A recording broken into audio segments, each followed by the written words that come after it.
अपना मुसल्ला मुरीद को दिया और कहा जा चीन के जंगल में चला जा और वहां मेरा नाम का एक गोल दायरा बना लेना और मुसल्ला बिछाकर खुद बैठ जाना।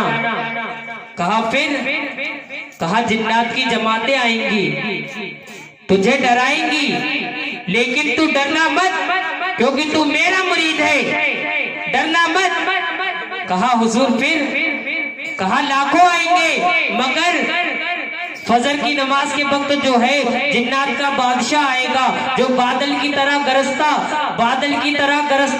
शेर की तरह दहाड़ मारता आएगा, तुझ पे हमला करना चाहेगा लेकिन हमला न कर सकेगा क्योंकि जिस गोल दायरे के अंदर तू बैठा होगा उसके अंदर ना आ सकेगा। जैसे और जिन्नात हमला करेंगे वो भी करेगा, जैसे और जिन्नात पीछे गिरेंगे गोल दायरे के अंदर ना आ सकेंगे वो भी जाकर जो है दूर गिरेगा।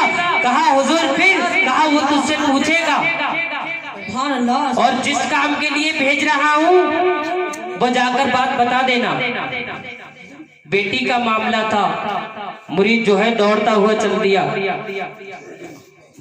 चीन के जंगल में पहुंचा और गौसे पाक का नाम लेकर गोल दायरा बनाया और मुसल्ला बिछाकर वहीं बैठ गया। और फिर क्या जिन्नातों की जमातें आई, हमला करना चाहते थे लेकिन हमला न कर सके क्योंकि जिस गोल दायरे के अंदर वो बैठा हुआ था वो गौसे पाक का नाम लेकर खींची गई थी। जैसा गौसे पाक ने बताया था वही हुआ। फजर की नमाज के वक्त जिन्नातों का बादशाह आया, शेर की तरह दहाड़ता, बादल की तरह गरजता, हमला करना चाहता था लेकिन हमला न कर सका, गोल दायरे के अंदर न जा सका, पीछे उल्टा गिरता है जाकर और आकर पूछता है तू है कौन? कहा क्यों आया है? कहा मैं जो है गौसे पाक का मुरीद हूँ। उसने गौसे पाक का नाम सुना और हाथ बांधकर कहा हो खड़ा हो गया और कहा क्यों आया है? क्यों आया है? कहा आया नहीं हूँ, भेजा गया हूँ। कहा किसने भेजा है? कहा मुझे सैयदना गौसे पाक ने भेजा है। कहा क्यों? कहा मेरी बेटी है जो सुबह गुस्ल करके मकान की छत पर बालों में गंगा करने गई थी। मेरी बेटी सुबह से मिल नहीं रही थी। मैं जो है अपने पीर के पास गया, मेरे पीर ने मुझसे कहा तुम्हारी बेटी जो है एक जिन्नात के कब्जे में है और चीन में चला जा, जिन्नात का बादशाह से जाकर कह देना। जिन्नात का बादशाह जिन्नातों से कहा जाओ इसकी बेटी को तलाश करके लाओ। लाखों की तादाद में जिन्नात ढूंढने गए और 2 घंटे के बाद लौटकर आकर कहते हैं हुजूर इससे कह दे कि इसकी बेटी जो है हमारे पास नहीं है, यहाँ पर जो है जुमला गौर करने का मकाम है। गौसे पाक ने तो एक ही सेकंड में अपनी नजरों को झुकाकर कहा तेरी बेटी जो है जिन्नात के कब्जे में है, लेकिन जिन्नात 2 घंटे तलाश करने के बाद कह रहे हैं कि तेरी बेटी हमारे पास नहीं है। क्या शान है मेरे गौसे पाक की, है क्या शान है।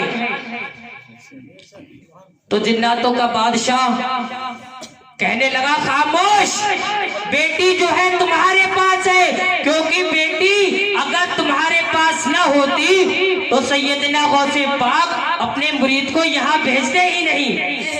उसने अपने मुरीद को यहाँ इसीलिए भेजा है कि बेटी तुम्हारे पास है। इतना कहा तो कसम खुदा की जिन्नात फिर गए और दरियाओं में, खाली मकानों में, खाली दुकानों में, दरियाओं में, सहराओं में, पहाड़ों में देखा तो एक जगह उस गरीब की बेटी उस जिन्नात के कब्जे में मिल गई। उस बेटी को बाइज्जत लिया और इस जिन्नात को गिरफ्तार किया और अपने सरदार के सामने ले आए। कहा हुजूर ये ले इस गरीब की बेटी, और जो जिन्नात इसकी बेटी को लेकर गया था हम उसे भी गिरफ्तार करके लाए हैं। जिन्नात के बादशाह ने उस मुरीद को बेटी दी और कहा चला जा। मुरीदीन कहने लगा चला तो जाता हूँ लेकिन एक बात बता दे, मैं गौसे पाक को तो इसीलिए जानता हूँ कि वो मेरे मुरीद है, लेकिन तुम गौसे पाक को कैसे जानते हो? तो जिन्नातों का बादशाह जो है कहने लगा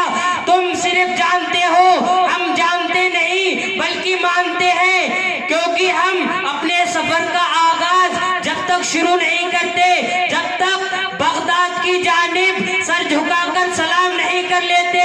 क्या शान है गौसे पाक की। इसीलिए शायर कहता है कि वाह क्या मर्तबा ऐ गौस है बाला तेरा, वाह क्या मर्तबा ऐ गौस है बाला तेरा, ऊंचे ऊंचों के सरों से कदम आला तेरा। और सर भला क्या कोई समझे कि है कैसा तेरा, सर भला क्या कोई समझे कि है कैसा तेरा। औलिया मलते हैं आंखें वो है तलवा तेरा, औलिया मलते हैं आंखें वो है तलवा तेरा।